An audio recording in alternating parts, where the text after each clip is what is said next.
ഇത് ആ സമയത്താണ് ഭയങ്കര വ്യാപകമായി ചർച്ച ചെയ്യപ്പെടുകയും പിന്നീട് 2000-ത്തിലൊക്കെ ഈ ചർച്ച വളരെ കുറേയും കൂടി അധികമായി.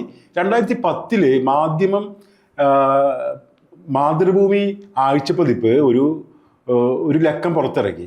ഈ ലക്കത്തിൽ അവർ പറഞ്ഞത് ഇന്റലക്ച്വൽ ജിഹാദ് എന്നൊരു പുതിയ വാക്ക് കണ്ടെത്തി. അത് ഹമീദ് ചാനമംഗലൂരിന്റെ ഏറ്റവും ലേഖനത്തിന് പത്രാധിപന്മാരായിരിക്കും അത് കൊടുത്തിട്ടുണ്ടാവുക. ഇന്റലക്ച്വൽ ജിഹാദ് എന്താ? ഇന്റലക്ച്വൽ ജിഹാദ് എന്ന് പറഞ്ഞാൽ കീഴാളരായിട്ടുള്ള ഹിന്ദുക്കളായിട്ടുള്ള ആളുകളെ പത്രങ്ങൾ വിലക്കെടുത്തിട്ട്, മുസ്ലിം മാനേജ്മെന്റ് പത്രങ്ങൾ വിലക്കെടുത്തിട്ട് അവർ ഇരട്ട മുഖത്ത് ഉണ്ടാക്കാൻ വേണ്ടി ശരിക്കും അവർക്കൊരു മുഖമുണ്ട്, മറ്റൊരു മുഖമുണ്ട്. ആ മറ്റൊരു മുഖം അവർ മറച്ചു വയ്ക്കും.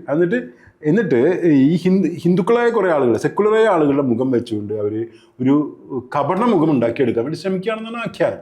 അതാണ് അന്ന് മാതൃഭൂമി ആഴ്ചപ്പതിപ്പ് കമൽറാം സജീവിനെ പോലെയുള്ള ഇടയിൽ ഇത് മറന്നു പോകാതിരിക്കാൻ വേണ്ടി പറയാണ്. കമൽറാം സജീവിനെ എതിരെ ഡിവൈഎഫ്ഐയുടെ നേതാവ് കഴിഞ്ഞ ദിവസം ദീപക് പച്ച വൃത്തിയായിട്ട് പറഞ്ഞിട്ടുണ്ട് അതിന് വലിയ ജമാഅത്തെ ഇസ്ലാമിയാണ്.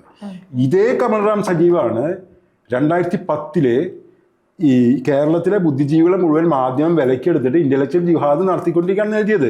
അത് ചരിത്രത്തിന് കാവ്യനീതി ഉണ്ടെന്ന് വേറെ ഒരു കാര്യമുണ്ട്.